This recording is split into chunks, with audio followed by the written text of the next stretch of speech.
दोस्तों, आज मैं आपको 4 बातें लेकर के आया हूँ। पहली बात, किस जगह पर हमें एक क्षण भी नहीं रुकना चाहिए। दूसरी बात, किसकी बातें हमें कभी छुप कर नहीं सुननी चाहिए। तीसरी बात, कौन सी स्त्री को हमें कभी नहीं चाहना चाहिए। चौथी बात, किसको साथ में नहीं रखना चाहिए। प्यारे दर्शक बंधुओं, आज की ये वीडियो आपके जीवन में बहुत अमूल्य होने वाली है। इस वीडियो का एक एक शब्द बड़े ध्यान से सुनना। आज का प्रश्न है कि किस जगह पर एक क्षण भी नहीं रुकना चाहिए, किसकी बातें छुप कर नहीं सुनना चाहिए, किस स्त्री को नहीं चाहना चाहिए, किसको अपने साथ में नहीं रखना चाहिए। तो चलिए आज की ये महत्वपूर्ण जानकारी बड़े ध्यान से सुनते हैं। प्यारे दर्शक बंधुओं, किसी नगर में एक बड़ा ही विद्वान व्यक्ति रहा करता था।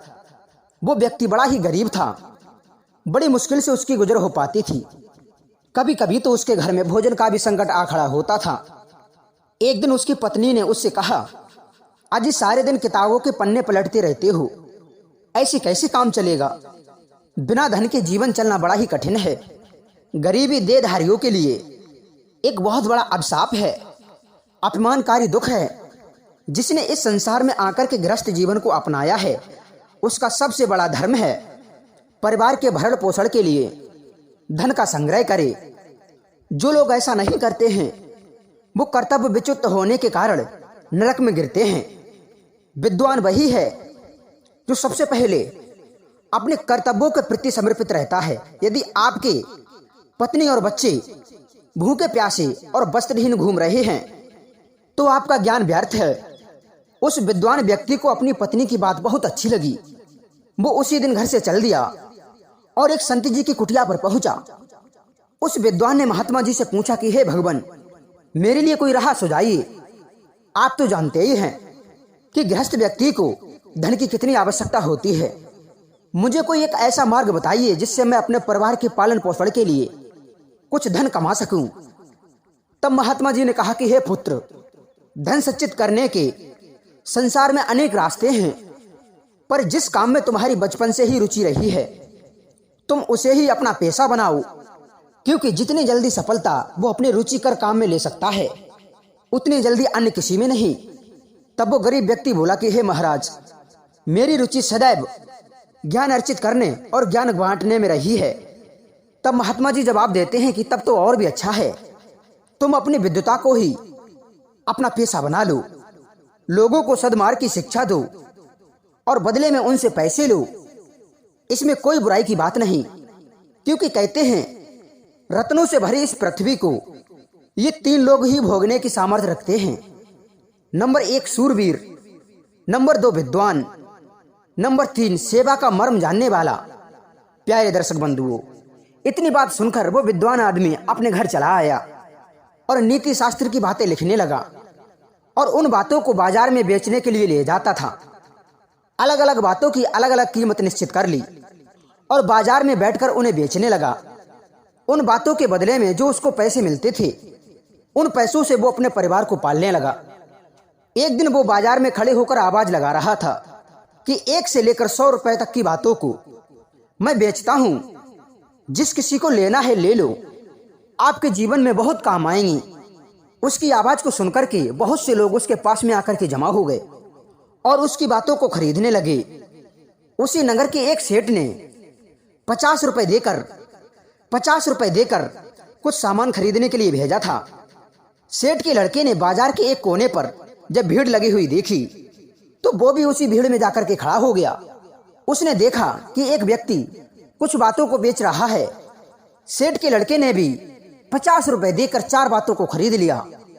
पहली बात थी कि जिस जगह पर 2 लोग आपस में लड़ते हों वहां पर खड़े मत होना। दूसरी बात थी कि राजा जिस स्त्री को चाहता हो उस स्त्री को मत चाहना। तीसरी बात थी कि पति पत्नी जहां पर बैठे बातें करते हो उनकी बातें कभी मत सुनना। चौथी बात थी कि दूसरों में फूट डालने का जिनका स्वभाव हो, जो कामी हो, निर्लज्ज हो, जो सट हो और प्रसिद्ध पापी हो, उसे कभी साथ मत रखना।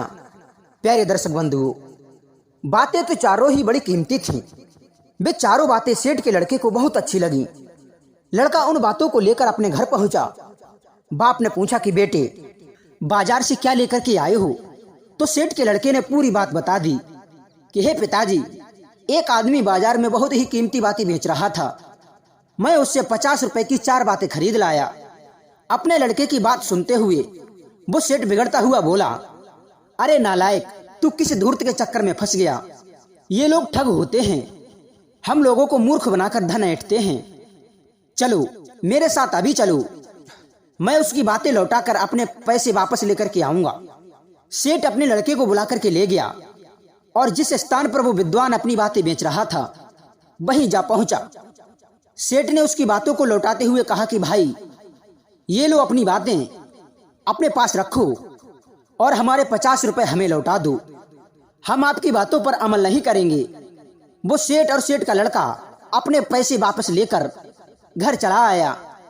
एक दिन की बात, शहर का जो राजा था उसका बेटा जिस लड़की से प्रेम करता था उसी लड़की को वो वजीर का लड़का भी चाहता था। यह बात राजा के बेटे को पता लग गई। राजा का बेटा वजीर के बेटे से झगड़ने लगा। दोनों में खूब कहा सुनी हुई, मारपीट हुई। वो तो वजीर का बेटा था, इसीलिए यदि कोई और होता तो राजा का बेटा उसे मौत के घाट उतार देता। उन दोनों के झगड़े को वहीं थोड़ी दूर पर सेठ का लड़का खड़ा होकर देख रहा था। दोनों लड़ झगड़कर अपने अपने घर को चले गए। वो सेठ का लड़का भी अपने घर चला आया। शाम को राजा के बेटे ने अपने पिता से वजीर के बेटे की शिकायत की। उधर वजीर के बेटे ने अपने पिता से राजा के बेटे की शिकायत की। अगले दिन राजा के दरबार में दोनों का मुकदमा पहुंच गया। राजा के बेटे ने वजीर के बेटे पर आरोप लगाया और वजीर के बेटे ने राजा के बेटे पर। वो राजा दोनों की बात सुनकर किसी नतीजे पर नहीं पहुंच पाया। राजा ने कहा कि तुम्हारा निर्णय तभी हो सकता है जब तुम किसी गवाह को बुलाकर के लाओगी। तब राजा का बेटा बोला, मेरा गवाह वो बनिया का लड़का है जो वहां पर खड़े होकर हम दोनों का झगड़ा देख रहा था। वजीर के लड़की ने कहा, वही लड़का मेरा भी गवाह होगा। प्यारे दर्शक बंधुओं, अब तो राजा ने गवाही देने के लिए सेठ के लड़के को सम्मन भेजा। इधर राजा के बेटे ने सेठ के बेटे को एक संदेशा भिजवाया कि तूने यदि मेरी ओर से गवाही नहीं दी तो मैं तेरे लिए मरवा दूंगा। इधर वजीर के बेटे ने भी उसको एक पत्र भिजवाया कि यदि तूने कल दरबार में मेरी ओर से गवाही नहीं दी तो मैं तेरे लिए मार डालूंगा। दोनों की धमकी सुनकर सेठ के बेटे की जान हलक में अटक गई कि अब मैं क्या करूं। दोनों ही बड़े लोग हैं, मैं किसकी ओर क्या कहूंगा। दर्शकों, इधर कुआं उधर खाई, अब मेरी जान आफत में आई, क्या करूं भाई। दोनों की धमकी सुनकर सेठ के लड़के ने सेठ जी से कहा कि पिताजी, तुमने तो 50 रुपए से प्यार किया था, तुम्हारी कृपणता की सजा अब मुझको मिल रही है। अब मेरी जान संकट में फंसी है, बताओ मैं क्या करूं। दोनों बड़े आहूदे के व्यक्ति हैं, मैं किसको सही बताऊं और किसको गलत।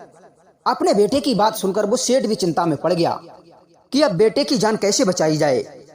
तब लड़का कहने लगा कि पिताजी, अब मुझको वही आदमी जो बातें बेच रहा था वही बचा सकता है। अभी इसी समय उसके पास चलो। अपने लड़के को लेकर वो सेठ उसी विद्वान के पास गया और सारी बात कह सुनाई। विद्वान ने कहा कि हे भाई, हम तुम्हारे बेटे की जान तो बचा लेंगे, परंतु इसके बदले में आपके लिए 10,000 स्वर्ण मुद्राएं देनी पड़ेंगी। सेठ खुशी खुशी 10,000 रुपए देने के लिए तैयार हो गया। कहाँ वो 50 रुपए लौटा ले गया था और अब वो 10,000 स्वर्ण मुद्रिकाएं देने के लिए तैयार है। इसे ही कहते हैं कि गन्ना की जगह भेली भुगतना। मूर्ख और लोभी लालची कभी दूर तक की नहीं सोचते। विद्वान ने सेठ से 10,000 सोने की मुद्राएं ले ली और एक उपाय बताया कि जिस समय राजा तुम्हारे लिए गवाही के लिए दरबार में बुलाए उस समय तुम राजा के सामने जाकर पागलों के जैसी हरकतें करने लगना। राजा समझेगा कि तुम पागल हो।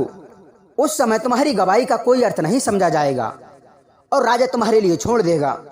प्यारे दर्शकों, इस प्रकार जब दूसरा दिन आया तो सेठ का बेटा अदालत में हाजिर हुआ। राजा ने लड़के से पूछा कि ये बताओ, जब ये दोनों लड़के आपस में लड़ रहे थे तब तुम वहां उपस्थित थे? राजा के पूछने पर सेठ के लड़के ने जवाब तो कुछ नहीं दिया, उल्टा वो अपनी धोती खोलकर नाचने लगा। कभी वो गाता, कभी वो नाचता, कभी वो रोने लगता तो कभी जोर जोर से हंस पड़ता। लड़के की ऐसी हरकतें देखकर वजीर ने राजा से कहा कि महाराज, ये लड़का पागल है, इसे उस घटना का कोई भी ज्ञान नहीं है और नियम के अनुसार पागल की गवाही मान्य नहीं की जा सकती। राजा ने भी इस बात को गौर से सुना और समझा और सेठ के लड़के को जाने दिया। उस मुकदमे को खारिज कर दिया गया। विद्वान की एक बात ने सेठ के लड़के की जान बचा ली। इसीलिए कहते हैं प्रिय दर्शकों, ज्ञान की बात कहीं से भी मिले उसे ग्रहण करना चाहिए। ज्ञान एक वो निधि है जो जीवन पर्यंत मनुष्य के काम आता है। प्रिय दर्शकों, मैं उम्मीद करता हूं कि आप सभी को ये वीडियो जरूर पसंद आया होगा। तो चलिए अपनी कीमती राय हमारे लिए कमेंट बॉक्स के माध्यम से दीजिए। हम आपको मिलते हैं एक नई ज्ञान चर्चा के साथ नेक्स्ट वीडियो में। तब तक के लिए सभी श्रोताओं को राधे राधे, जय श्री कृष्ण।